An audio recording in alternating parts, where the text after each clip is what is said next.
મોરબી પોલીસે અંડરએજ ડ્રાઇવિંગ કરનાર સગીર વયના બાળકો અને સ્કૂલ વાહન સહિત ટ્રાફિક નિયમોનો ભંગ કરનાર વાહન ચાલકો સામે લાલ આંખ કરી મોરબી જિલ્લા પોલીસ દ્વારા સ્પેશિયલ વાહન ચેકિંગ ડ્રાઇવ યોજી અંડરએજ ડ્રાઇવિંગ કરનાર સગીર વયના બાળકો અને ટ્રાફિકના નિયમોનું ઉલ્લંઘન કરનાર સામે લાલ આંખ કરી દંડ ડિટેઇન કરી અને પોલીસ કેસ કર્યો છે, જેવી કડક કાર્યવાહી કરતા વાહન ચાલકોમાં ફફડાટ વ્યાપી ગયો છે।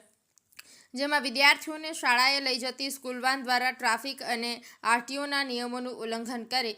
વિદ્યાર્થીઓને ઠાંસીને ભરવા આવે છે, જે ટ્રાન્સપોર્ટેશન ખૂબ જ જોખમી પ્રકારે થતું હોવાનું તેમજ તેને કારણે ઘણા બધા જીવલેણ ગંભીર અકસ્માતો થવાની શક્યતાઓ હોય છે। તેમજ ટ્રાફિક નિયમોની સુયોગ્ય અમલવારી કરાવવા માટે સ્પેશિયલ ડ્રાઇવ ચેકિંગ ડ્રાઇવ રાખવામાં આવી હતી અને 2 દિવસની ડ્રાઇવમાં મોરબી જિલ્લામાં ચાલતા સ્કૂલ વાહનો તેમજ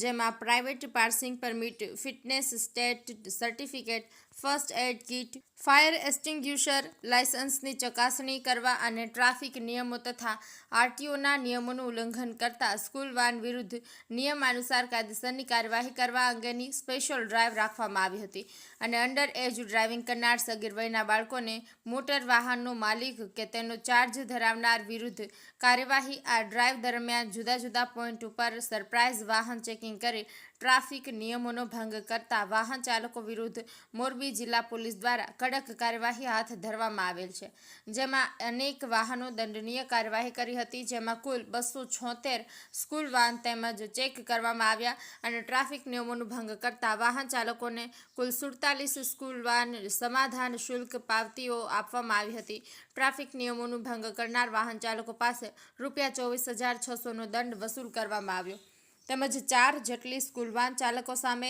MV એક્ટ 207 મુજબ 4 વાહનો ડિટેન કરવામાં આવ્યા। અંડરએજ ડ્રાઇવિંગ કરનાર સગીર વયના બાળકોના વાલી ઉપર કુલ 3 કેસ કરવામાં આવ્યા। વધુમાં સ્કૂલ વાન ચાલકોના ડ્રાઈવરોને ટ્રાફિક નિયમો તથા આરટીઓના નિયમો પાલન કરવા અવેરનેસ કાર્યક્રમ કરી જરૂરી સૂચન તથા માર્ગદર્શન આપવામાં આવ્યું હતું।